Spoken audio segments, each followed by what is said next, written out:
આ શું? શેરખાનને બચાવવા માટે એક ગધેડો આવ્યો છે.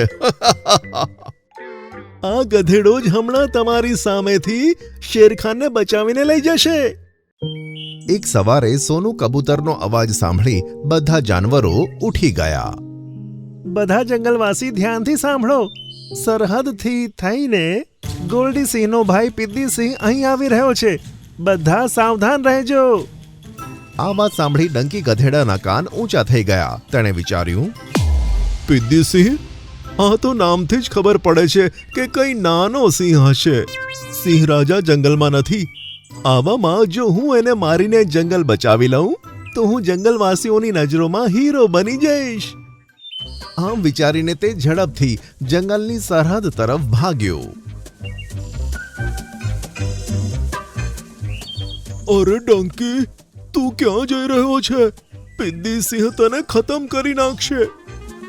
રસ્તામાં તેને ઘણા જાનવરોએ રોક્યો, પણ તેને કોઈ જાનવરની વાત ન માની અને જંગલની સરહદે જઈને બૂમ પાડી, અરે ઓ પિદ્દી સિંહ, ક્યાં છે તું?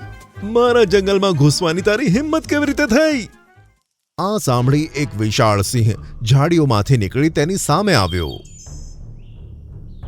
એને જોઈ ગધેડાના પગ તો ધ્રુજવા લાગ્યા. અરે બાપ રે, આના નામના હિસાબથી આની સાઈઝ કંઈક મોટી નથી લાગતી મિત્રો. તું તો મને મારવા આવ્યો છે. ઊભો રહે, હમણાં તને કોળિયો બનાવું છું. આમ કહીને તે ડંકી તરફ આગળ જતો જ હતો. એવામાં ત્યાં તો શેરખાન આવી ગયો. મારા જંગલના જાનવરોને નુકસાન પહોંચાડીશ? હું હમણાં તને મજા ચખાવું છું. આમ કહી શેરખાને પિદ્દી સિંહને ઝડપથી બાથમાં લીધો અને તેને ખરાબ રીતે ઘાયલ કર્યો. શેરખાન, હું આ અપમાનનો બદલો તારી સાથે જરૂર લઈશ.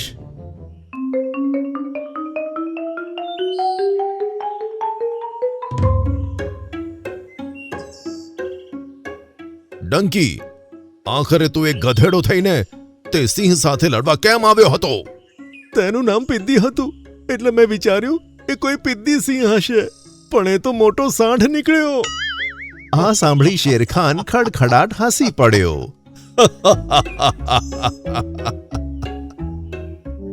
બીજા દિવસે ડંકી ગધેડો કાળી પહાડી તરફ જઈ રહ્યો હતો. એવામાં તેને એક ઝીબ્રા જોવા મળ્યો. આવી જાઓ મારા જાદુઈ ગ્રાહકો, મારા જાદુઈ પત્તાનો કમાલ જુઓ. એક પત્તું ખાવાથી તમે 10 મિનિટ માટે ગાયબ થઈ જશો.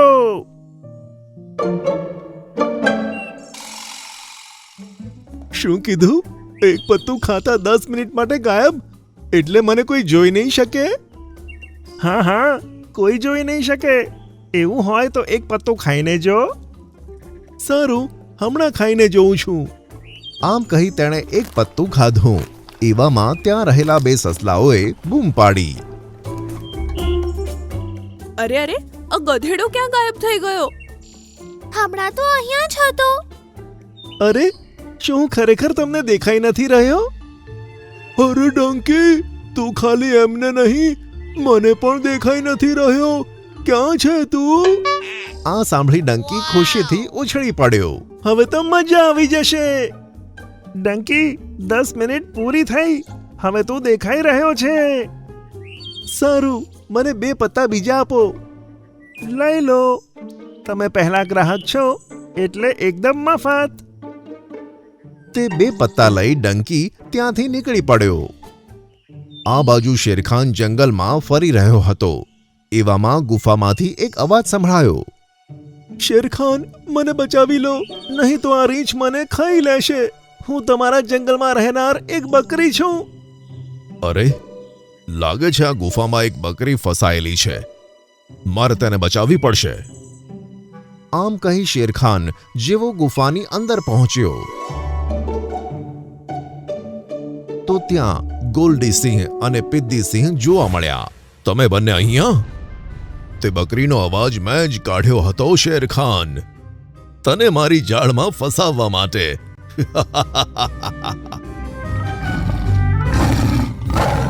શેરખાન કંઈક કરે તે પહેલા તે બંને સિંહોએ તેની ઉપર હુમલો કરી નાખ્યો. વાહ! સોનું કબૂતર કે જે ત્યાંથી જતું હતું તેણે શેરખાનની બૂમનો અવાજ સાંભળ્યો. અરે આ તો શેરખાનનો અવાજ લાગે છે. તે જલ્દીથી ગુફાની અંદર ઘૂસી ગયું તો એને શેરખાન પાંજરામાં પૂરાયેલો જોવા મળ્યો. તમે બંને જણાએ એક સાથે હુમલો કરીને કપટથી મને ફસાવ્યો છે. જો એક એક કરીને લડવા આવત ને તો હું તમને બતાવી દેત કે કોનામાં કેટલું દમ છે. એવા તમને ખબર છે શેરખાન, એટલે જ તો મળીને અમે તારી પર હુમલો કર્યો. હે ભગવાન, શેરખાનનો જીવ ખતરામાં છે. તેનો જીવ બચાવવા માટે મારે કંઈક કરવું પડશે. સોનું કબૂતરે જલ્દીથી આ વાત આખા જંગલમાં ફેલાવી દીધી અને બધા જાનવર એક જગ્યાએ ભેગા થઈ ગયા. આપણે શેરખાનને બચાવવા પડશે. એવું કયું જાનવર છે જે બંને સિંહોની સામે લડી શકે? તે બધા ચર્ચા કરવા લાગ્યા, પણ કોઈની પણ હિંમત ન હતી કે તે ગુફામાં જઈને બંને સિંહોનો સામનો કરી શકે. એવામાં ગધેડાએ વિચાર્યું, આ જ સારો મોકો છે.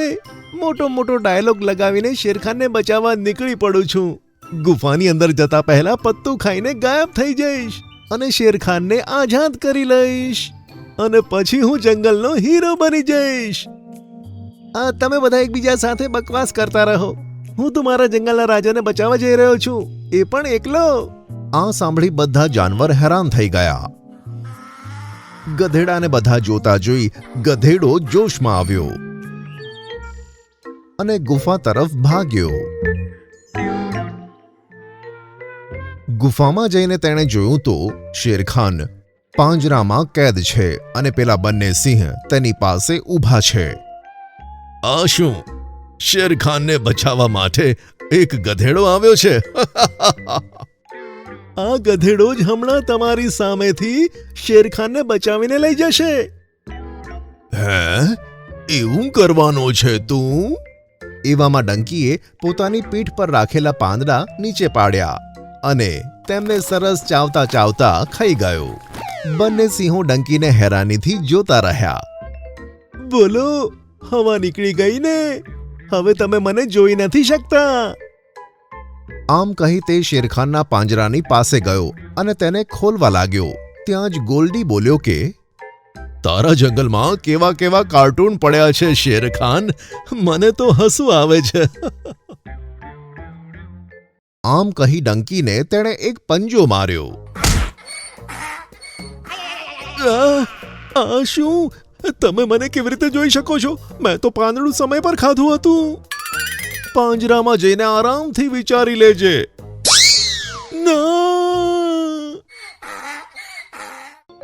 ભાઈઓ, ડંકી એક ગધેડો થઈને શેરખાનને બચાવવા માટે ગયો છે અને આપણે આટલા બધા જાનવરો હોવા છતાં પણ ડરેલા બેઠા છીએ. હા, આપણે પણ તેની મદદ માટે જવું જોઈએ. ચલો. બધા જાનવરો એક સાથે ગુફા તરફ નીકળી પડ્યા. ભાઈઓ, કોઈ ઊભા રહેતા નહીં. આપણે શેરખાનને બચાવવા માટે ડંકીની મદદ કરવાની છે. બધા એક સાથે ગુફાની અંદર ઘૂસી ગયા. અરે આ શું ડંકી? આટલા મોટા મોટા ડાયલોગ માર્યા પછી શેરખાનની સાથે જ તું કેદ થઈ ગયો? અરે બાપરે, આટલા બધા જાનવર! ગેંડાએ ગોલ્ડીને ટક્કર મારી અને હાથીએ પિદ્દીને. અરે બાપરે! અરે વાહ દોસ્તો! બધાએ મળીને તેમને ખૂબ માર્યા અને અંતમાં બંને ભાઈ ત્યાંથી ભાગી ગયા. અમે ફરીથી જરૂર આવીશું. તેમના ગયા પછી જાનવરોએ ડંકી અને સિંહ રાજાને આઝાદ કર્યા. તમારા બધાનો ધન્યવાદ કે મને હિંમત કરીને બચાવ્યો. ડંકી, આટલા લાંબા લાંબા ડાયલોગ શું તે અહીં આવીને કેદ કરવા માટે બોલ્યો તો? મેં તો જાદુઈ પત્તું ખાધું તું. ખબર નહીં કેમ હું ગાયબ કેમ ના થયો. ચોક્કસ તે જાદુઈ પત્તું પેલા ઝેબ્રા પાસેથી લીધું હશે. તને કેવી રીતે ખબર? ઝીબ્રા અને 2 સસલા મળીને આમ જ બધાને ગધેડા બનાવે છે, પણ તું તો પહેલા જ ગધેડો છે અને હજુ વધારે બન્યો. આ સાંભળી ડંકીએ માથું નીચું કર્યું અને બધા જાનવરો હસી પડ્યા.